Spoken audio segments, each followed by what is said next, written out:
This presentation is called How to Write a Great College Application Essay. I'm Dr. P. I am the president and founder of Crimson Coaching. Sorry about that. I'm just going to advance if I can. Yes. Okay.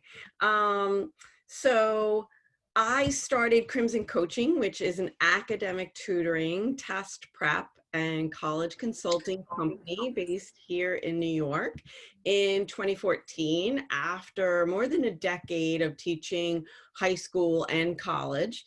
And I did that because I really wanted to work more closely with families and with students one-on-one. And I called it Crimson because my alma mater is Harvard. I get that question a lot, and the color of Harvard is crimson. So why I developed this talk, I would say more than a third of the kids that I work with, I'm working on the college application essay with them. And it is something that is just, it elicits so much kind of fear and loathing in 16 and 17-year-olds. And I wanted to kind of demystify the process for parents and demystify the process for students and really kind of break down at least the beginning steps of what I think of getting students on the way to writing a great essay can be.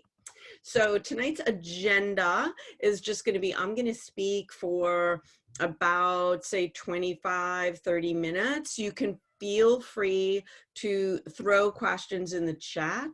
I might not be able to answer it sort of as I'm speaking, but I will definitely address them at the end. And then at the very end also, I'd love to have more of a dialogue. If you care to share your, turn on your camera so I could see your face. And definitely you can unmute yourself once I'm done with the sort of presentation part of it so that it can be more of a back and forth. So the endless Zoom meetings that we've all been on over the past 6 months, you know that best practice is sort of keep yourself muted for the duration. And then at the end, if you want to ask a question, you can feel free to just unmute yourself then.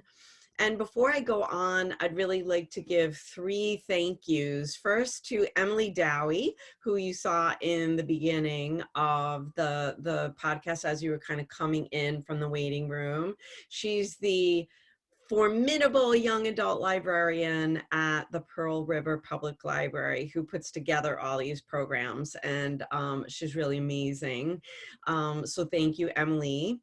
Thank you also to the Pearl River Library for sponsoring this talk, and to all of you parents who I am sure you have been at work all day and now your kids are going back to school, virtual, not, and everything is a mess. So thank you all for coming.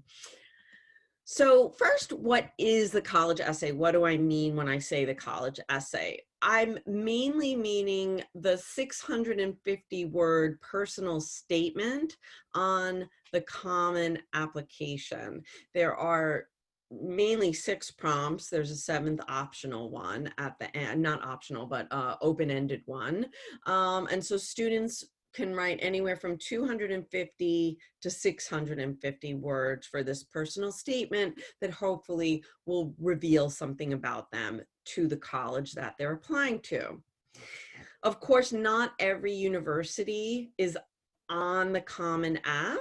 Other systems that exist, its main competitor is the Coalition application, and that is not a hard and fast rule, but that is a little bit shorter. They suggest 500 to 550 words. So if students are applying to colleges on the Common and Coalition apps, I always recommend writing the Common App first and then just cutting down about 100 words if they're at the max.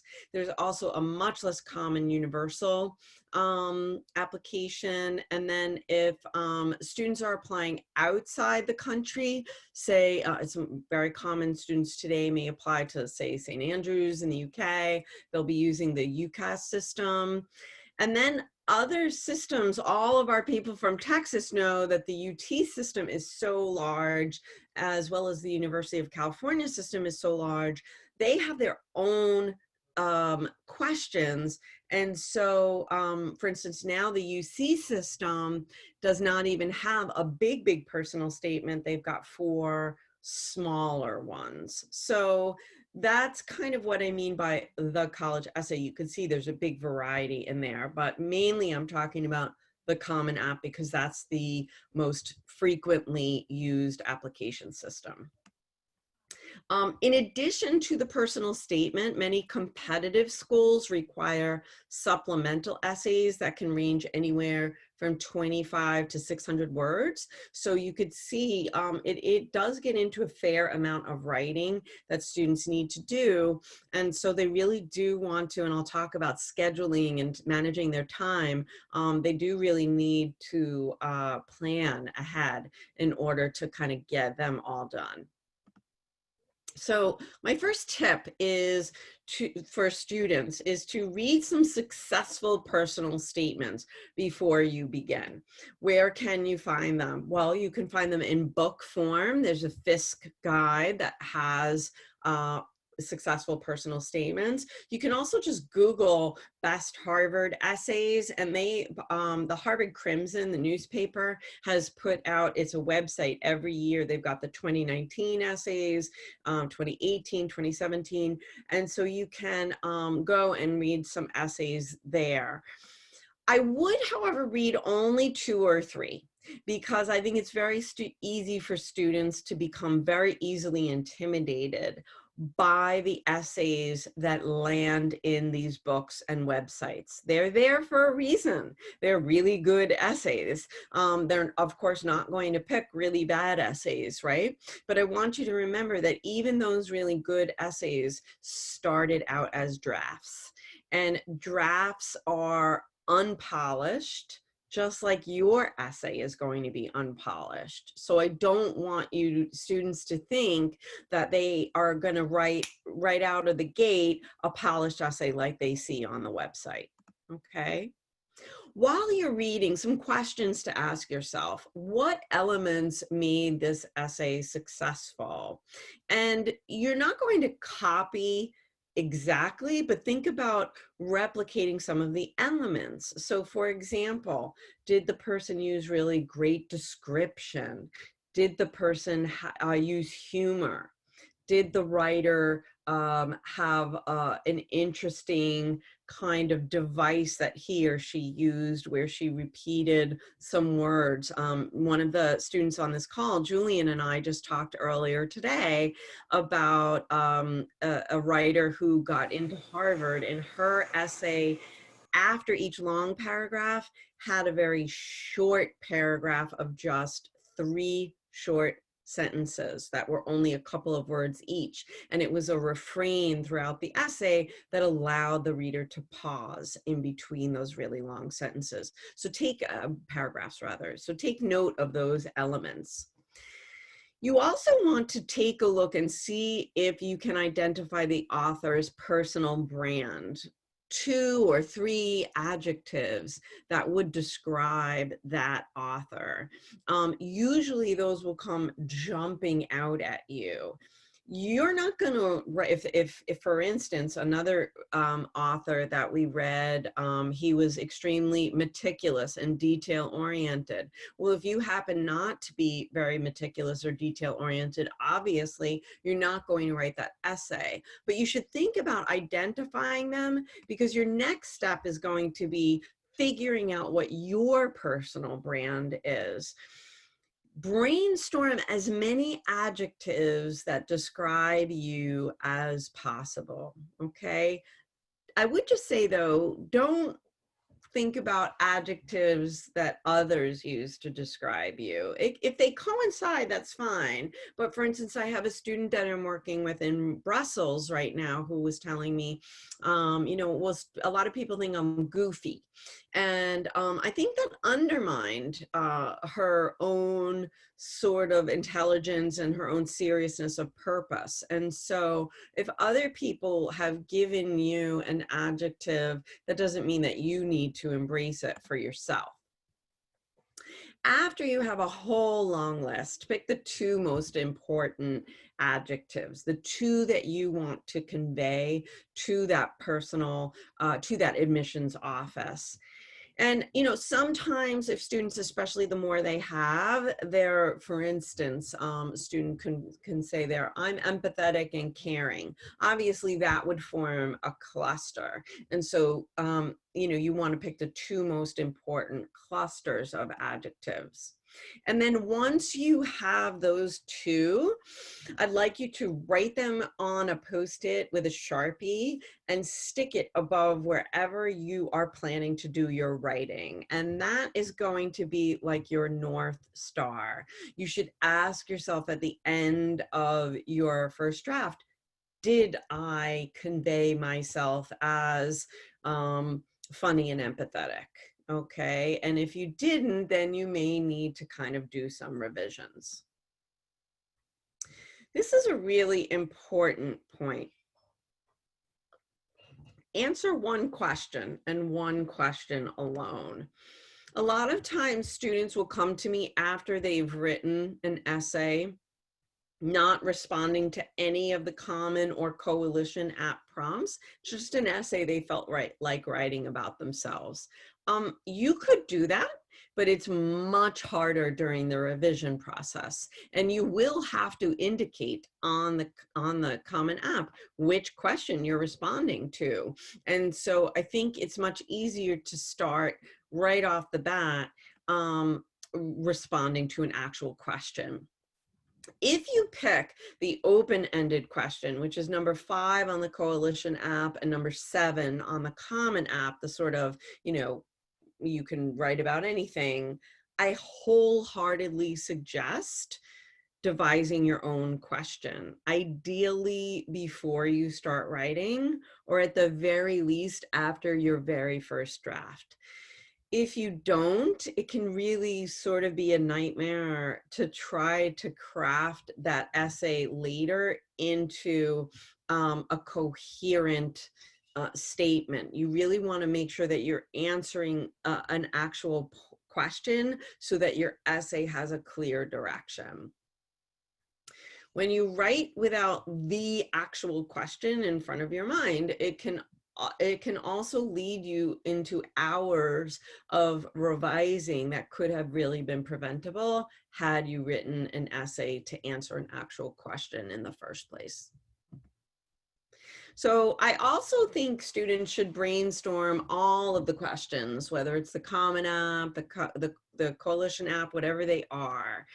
Even if you think you're sure about the question that the prompt that you're going to answer, because many times you don't even realize that you came up with a great idea. Maybe it was a very small experience that could answer a question that you never thought of. So I try to get students to brainstorm really without any preconceptions about which question they're going to answer rather.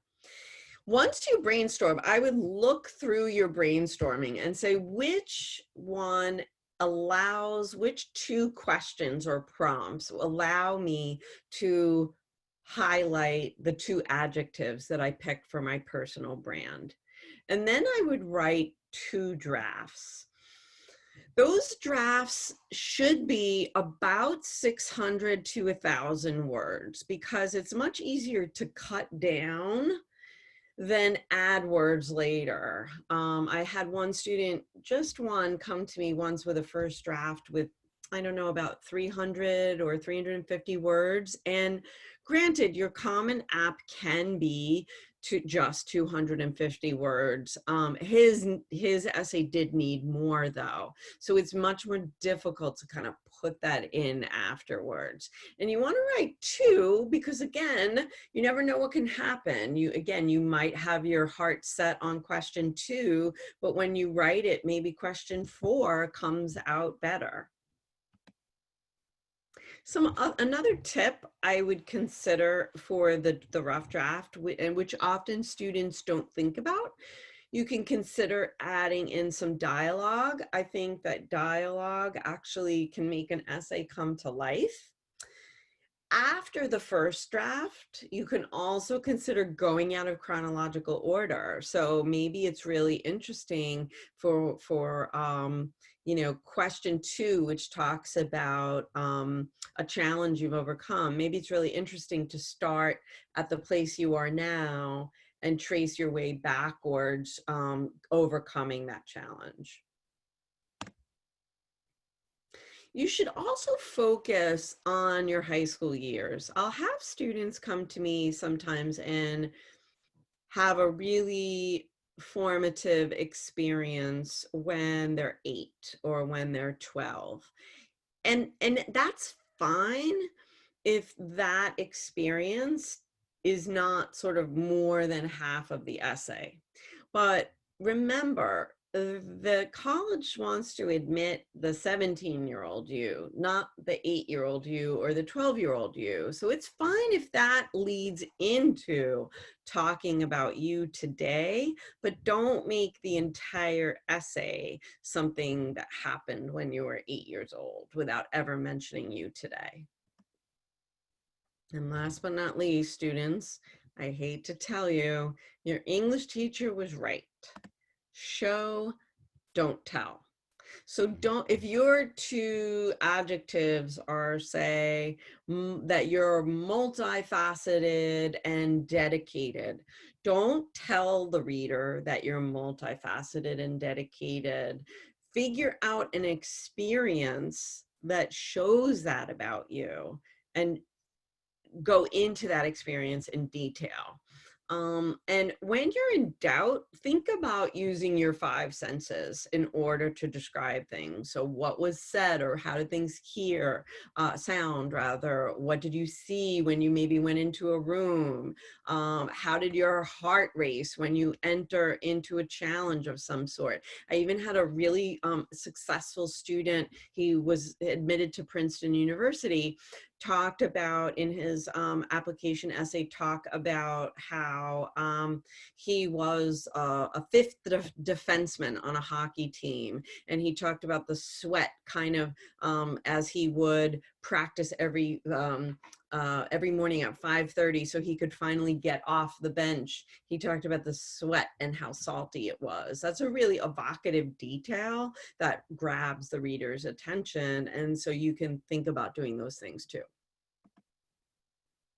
And then obviously you're going to pick the draft that works the best. And by works the best, it's the one that shows your personal brand most effectively. Okay. This time, it's sometimes hard for you to see that. So now you can ask a trusted friend or advisor their opinion if you're unsure. I would say, and all due respect to all the moms and dads in the audience tonight, I would say that sometimes moms and dads are not the best choice for this job right now. And I would say that's primarily, I think, why my moms and dads do hire me as a private coach, because this process of writing the college essay can be such a personal experience, and it's actually my favorite thing to tutor, because I really help guide the student on sort of a journey of personal exploration and of making meaning out of the last 4 years of their life. And so many times parents are a little bit too close to that journey, and sometimes they're also, I think, really invested in the child portraying a certain image to the world. And I would say that that's not always necessarily in the kid's mind. I think sometimes the kid needs to talk about, for instance, overcoming a challenge that could perhaps be embarrassing to the parent, but yet the kid needs that in order to mature and grow. And so if you feel comfortable with your parents, by all means, share the first draft with them. And I don't mean that you should never share your draft with them, but I'm not sure, when you've just written your first draft, whether a parent is always the right person for that job. So I would also just remind students that you are the person applying to college. And this is one of the real first steps that you are taking in order to sort of become a full-fledged adult. And I get that it's a tricky situation because you're also, your parents are paying for college probably, or at least part of it. And so, there's this fine line, but I would say, if you can get other opinions, then that might be good. And then when you feel a little bit more confident, it's not quite so raw, then you can show mom and dad your draft, but definitely before it's all done. So I mentioned you can show them one of the later drafts, right? Which that sentence presupposes that there are going to be many drafts. And there should be. I think one of the things that students are most surprised about when they work with me is that they're not just writing one or two drafts. That really, this is a very, very long process of revising. I will admit this is probably the toughest part for a kid to do on their own, and it's very difficult for me to share sort of how to revise because I'm a person who's been writing for 40 years now, and it's somewhat art, but I can tell you that unless you schedule time to do it, it will not get done, especially if you're the kind of person who hates writing. Just like, you'll get homework for math every night and you won't learn geometry or algebra or calculus unless you do those practice problems. The practice problems for writing is actually sitting down and writing. And there is really no easy way to do that. Although I will say, and I hope Julian won't mind if I share this tip that I shared with him this afternoon, is that, if you find you're just staring at your computer screen and nothing's coming to you during the first drafting process, you may want to think about speaking into a recorder. And there's lots of transcription apps that you could find, and if you find it easier to speak your essay rather than type and stare at a blank screen, that can also be something that works for lots of students. But this is sort of the revision part is going to need practice. And I would say, good essays are revised at least 5 times, and great essays are probably revised at least 10. There was an essay that I used to show to students from the Fisk Guide, written by a student who eventually got accepted to Harvard, and she wrote in the notes that she had 22 revisions of her college essay. So, it is a time-consuming process. And it is supposed to be hard. This essay is unlike anything you've written in high school. You're trained in English and in history or social studies to use evidence and have a topic sentence and, analyze your evidence. This is this is much more personal. It's much less analytical. And so, because you've really never done it before, I think you need to give yourself the time to do it. And the last thing will say is that you should take comfort in even the greatest writers thought that writing was hard. And I love this quote, and I'm sorry, has a little bit of a bad word in there, but Nathaniel Hawthorne has said that easy reading is damn hard writing. And I would wholeheartedly agree with that. Very few of the pieces that I've had published, or very few of the essays that I've helped students write, have come to them like that. Very, very few indeed. So, you know, definitely schedule time to revise. And if you aren't able to work with a coach like me, you should definitely also give your best friend, guidance counselor, English teacher, whoever you can get to read and revise your essays for you, give them the time to revise. Don't give them something on October 27th if you're applying early on November 1st.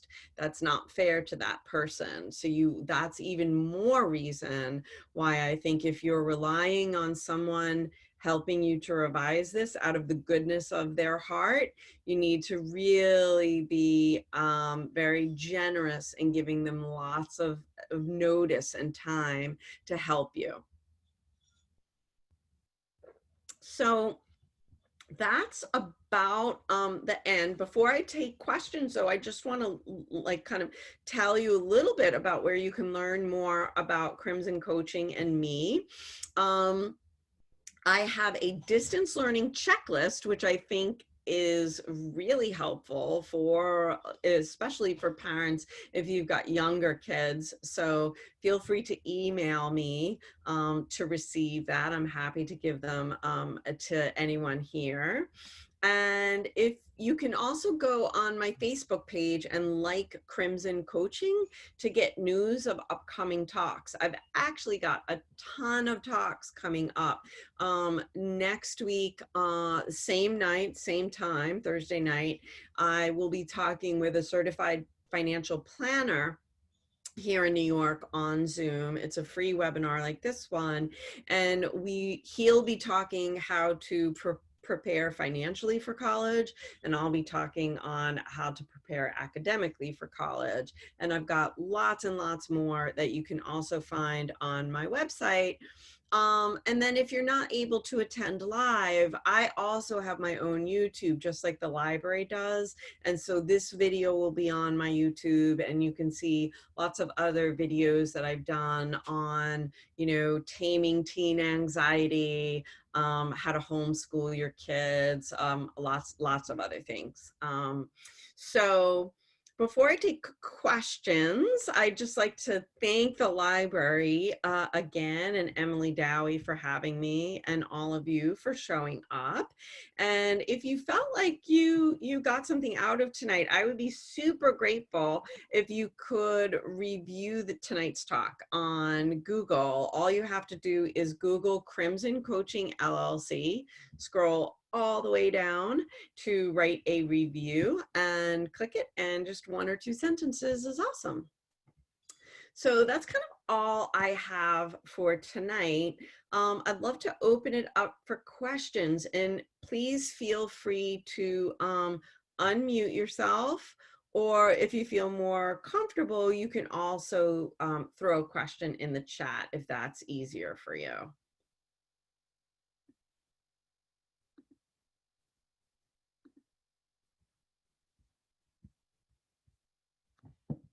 Don't be shy.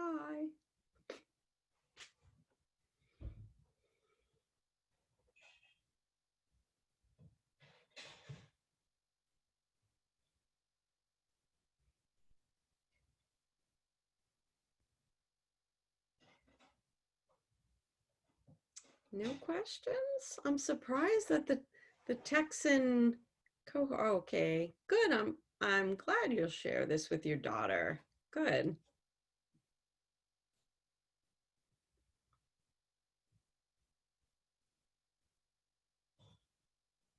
Anything at all, even if it has to do not necessarily, oh, okay. Should you write the first draft with your adjectives in mind, or just write a story basically? Great question, Julian. I think you should write your story.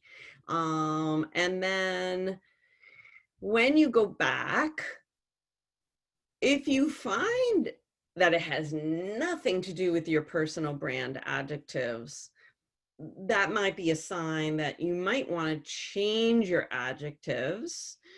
If it's kind of tangentially related to your adjectives, then you can sort of a lot of times what I have is students will have a draft that relates to one adjective, but not so much to the other, but that other adjective is super important to them. So then we talk about, well, how can we use different anecdotes from their life to illustrate the second adjective. And so it might mean, especially if they're already over the word count, it might mean kind of cutting down one thing in order to build up the other, if that makes sense. Good. I'm glad that you found it helpful. You're welcome, Julian. Any other questions? What else are your revisions based on besides your personal brand?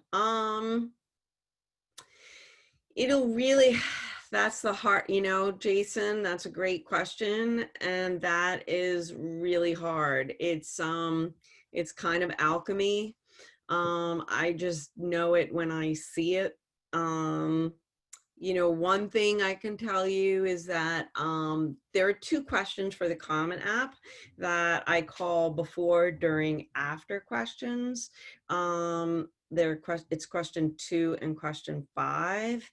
And I would say that if there's a lot of your before in the story and not so much of the during or after, that's problematic, right? So then I'll have the student figure out, okay, how can we revise the before or the during, cut that down so we can bring out the after.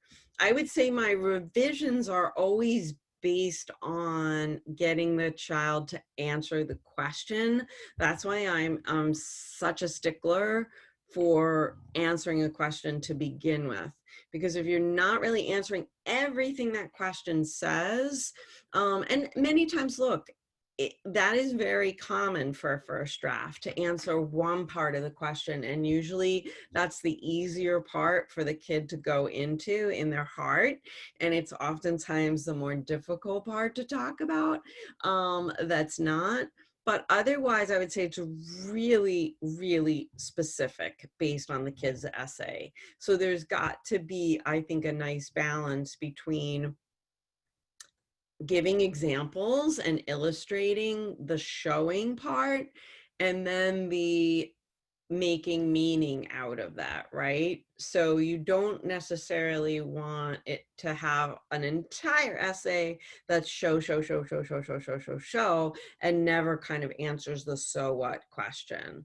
But that so what question is often very difficult for students to come up with on their own. That's why kind of, you know, coaches like me exist. But other than that, it's really difficult. You know, I struggled a lot with this PowerPoint because that's the most kind of messy part of this work. That's the most difficult to kind of tell. I don't have any hard and fast rule because every kid writes a different essay.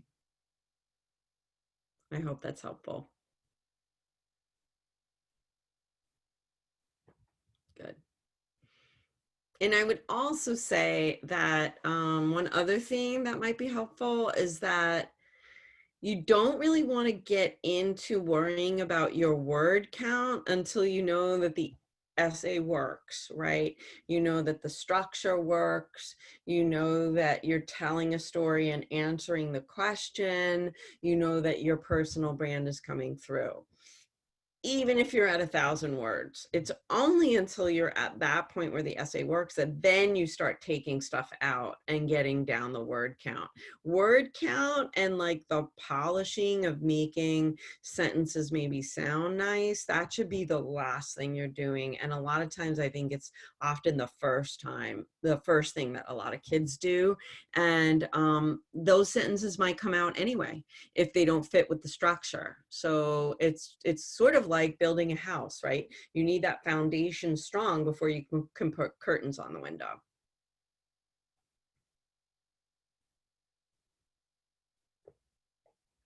Any other questions?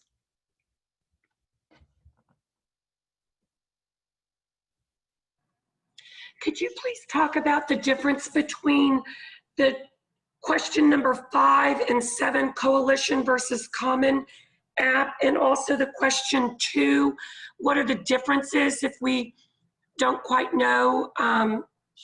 Thank you.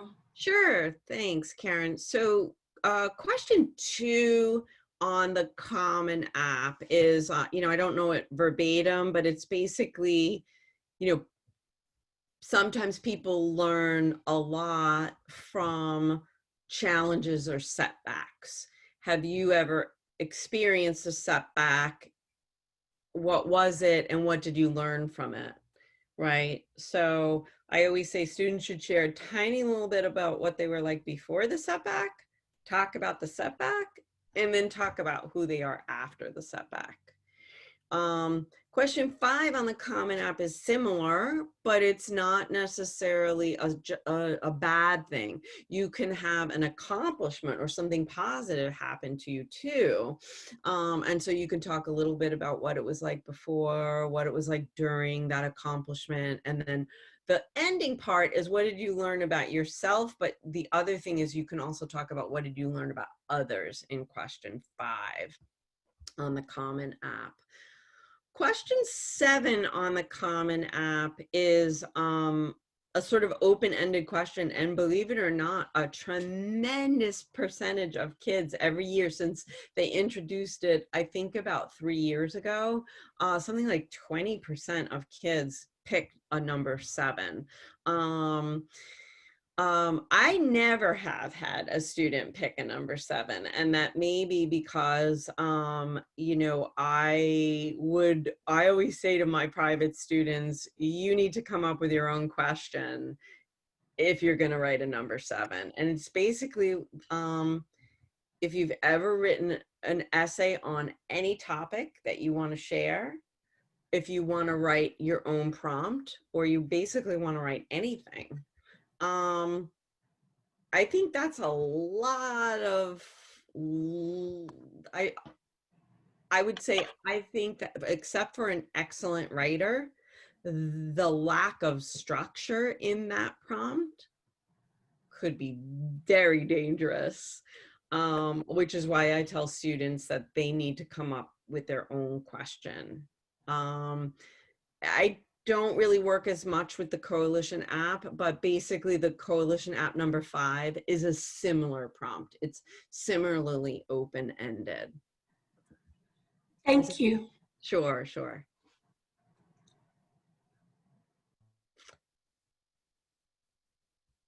Is this essay the make or break of the college application? D. Kana asks. Is this essay that is read first and foremost, or are they looking more at GPA, the extracurriculars, volunteer work, letters of recommendation, SAT scores, etc., etc.? So I'll give you a non-COVID year answer, and then I'll give you a COVID year answer.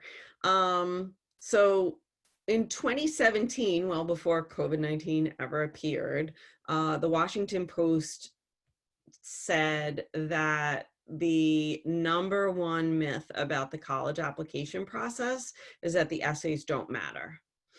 And I think that the essays in the past, say 10 or so years, have been mattering more and more because college admissions has gotten to be like an arms race where so many students have perfect SAT scores, over 4.0 GPAs, that especially at the sort of top realm, the essay is the sort of only thing that can distinguish themselves as an individual. It tells much more about them. I will also say that for even students not, say, shooting for the Ivy League or the top small liberal arts colleges, the essay can also be very important for a student who's who is basically maybe their academic record hasn't quite been what they wanted it to be. A really strong essay can help kind of put them over the edge. And I think in a regular year, it's most useful in those borderline cases, you know, where everything being equal, the SAT score, the GPA, the kind of extracurriculars, the kid who has a strong essay is more likely to get in, right? That's before COVID. COVID, of course, we all know that in the spring, SATs, ACTs, and throughout the summer were very difficult to take. And so this year, colleges, because they wanted to be sympathetic, did the right thing and said that they are test optional. Many colleges and universities don't require the SAT or ACT. Well, now they have a key piece of information that is also quantitative, and it's a metric that has been used for a very long time, has now been taken out of the equation. And so everything else is, you know, say if everything was even weighted equally, say 15%, all the elements of the college application. Well, now you just took out the 15%, maybe the SAT scores are 20%.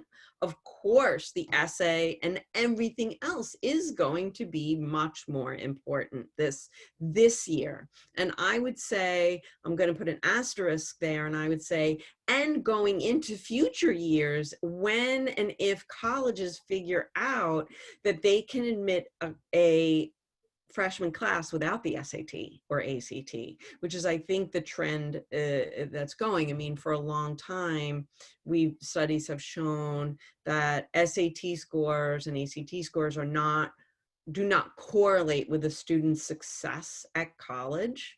And so because they're so problematic, especially racially and socioeconomically, I think that we're going to see less and less emphasis on test scores. And that's just going to mean everything else in the application itself will grow in importance, including the essay. Jessica, you're welcome. She mentioned she's a senior struggling. I'm glad you feel more confident. You can hopefully share, when this comes out on YouTube, share this with your friends. And Ava Terry has asked, yes, the recording is going to be available later, both on the Pearl River Library YouTube and Crimson Coaching YouTube. Any other questions? These are really great questions, by the way. You're welcome.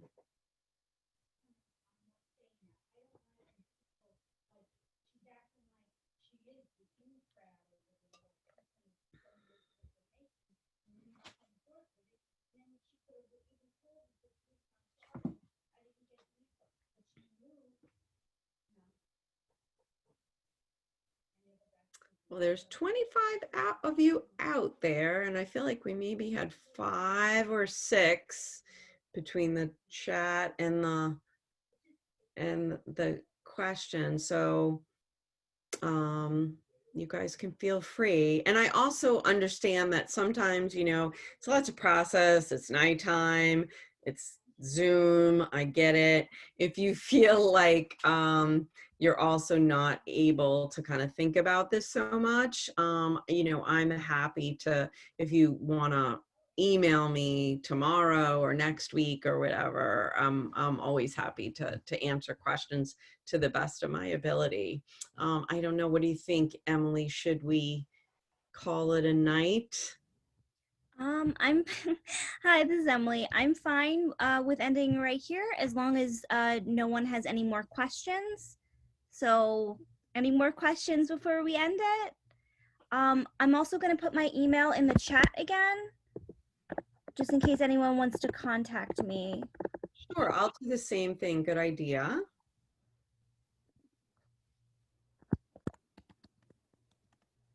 Or, you know, Dr. P, I actually have a question before we end, because I'm a teen librarian, and I just wanted to ask you what I can do for teens who come to me for advice about, writing college essays or any other type of college advice, because actually teens do reach out to me a lot. Actually, that's one of the reasons why I started doing so much college programming, because not only would teens reach out to me, but parents as well, because they felt like the school wasn't doing enough. So I started doing a lot of this educational programming for the library, but also teens will reach out to me occasionally to like go over their papers, go over their poetry, go over for class, go over stuff for them, write recommendations for them for school. So I'm just kind of wondering if there's anything else I can do besides organizing this programming, or to kind of just keep doing what I'm doing. Um, I mean, I know some librarians are actually, we try to like organize LibGuides that we can put on, library websites, so I don't know. I'm just saying, if there's anything that you can think of for me or other librarians to kind of put together. I think I mean, I don't know about putting together, but I think when kids ask any adult about this process, I think the best thing that you could do is encourage them to be themselves. That, the colleges don't expect them to write like 45-year-olds, right? I mean, they expect and know that it's going to be a 16 or 17 or 18-year-old's English. They're not expecting, 5-syllable words and, $10 words and things like that. So they don't need to feel like they need to put on airs. So I think encouraging them to be themselves when they write is really important. I also think encouraging them to be themselves in being truthful about their life experiences. So for example, what if a kid, a lot of times kids worry like, oh, well, I had to work to help my family income, or I had to babysit, or, I had to do, X, Y, or Z. Well, that's fine. I mean, you can talk about that. They're not, and if anything, I think colleges are very wary of the kind of very wealthy kid who say, whose parents paid $5,000 for them to go to Thailand and do volunteer work, in Thailand, right? And they've seen the essay before, right? So whatever your experience is valid. It's the meaning that you draw from that they're really, and the lessons you've learned from your life that they're looking to see. So that, and I would also say help keep them on track in terms of ask them, hey, have you been working on your essay? Did you work on your essay this week? Yeah. When was the last time you sat down for an hour and revised that essay? Because what I see too much so I teach, by the way, parents, this is the first year I'm teaching my college essay boot camp class online. So it's a really awesome year if your kids are struggling with this, there's a class, you could email me and I'll send you the link. But if kids aren't in that class, it's so easy for them to hide their head in the sand and never do anything.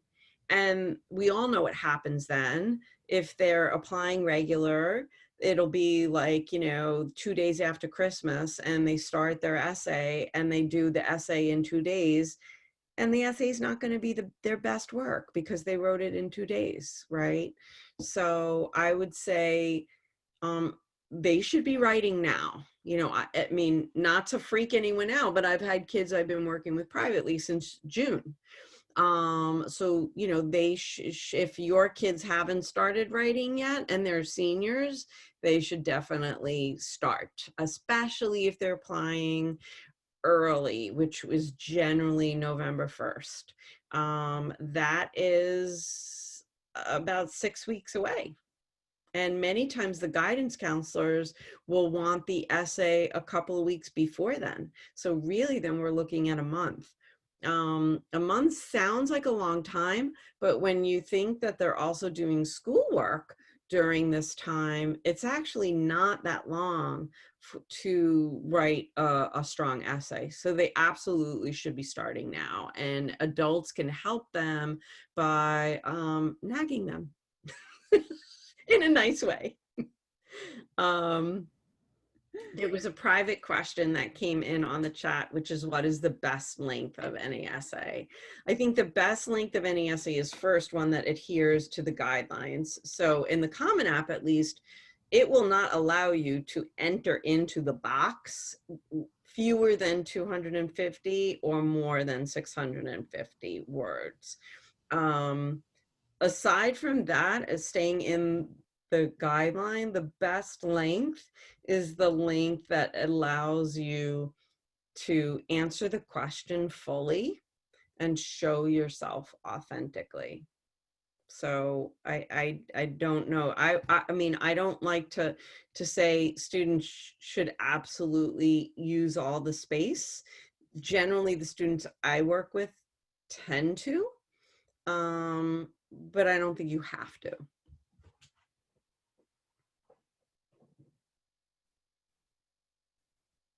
Emily, did that kind of answer your question? Yes, that really helped. That really helped because I really want to be like a good model for the kids I work with, and I want to feel like I'm helping them when they reach out to me, and I feel like that was a very good answer. So thank you. Good.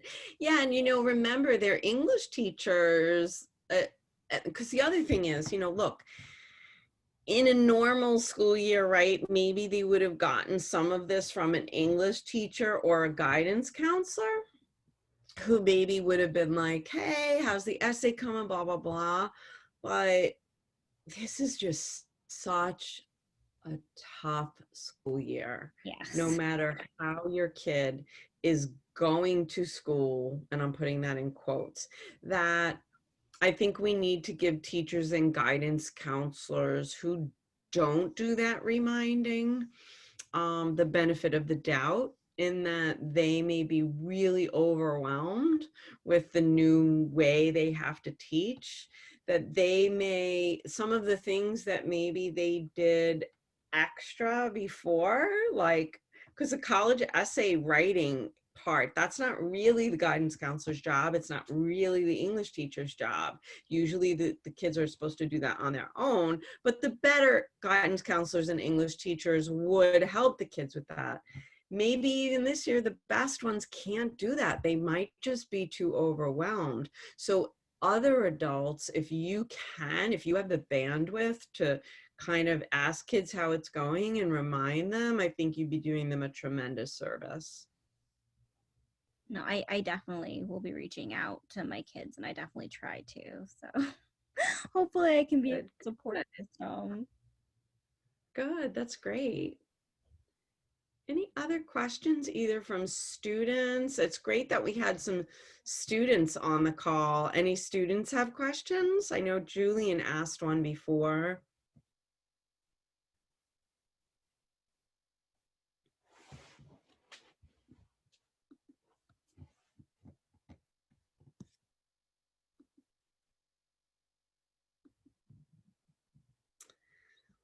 Well, I don't want to keep people if there are no more questions. I get that it's a really long evening, but I do just want to again thank everybody, especially, well, not especially everybody, but I thought it was really cool that we had a Texas contingent here. It was really awesome that you guys found this online, and I want to thank the Pearl River Library up here in New York for sponsoring it. And again, that's my website right there, www.crimsoncoaching.com. So if you can actually contact me through the website if you don't have my email address, and you can always ask me any questions about this later. I'd be happy to to get back to you. And for those of you who did just enter like a couple of minutes ago, this recording will be on the Crimson Coaching and Pearl River Public Library YouTube channels, so you can watch it from the beginning. We'll probably have it up within, probably by Monday. Thanks. Have a great evening, everybody. Bye.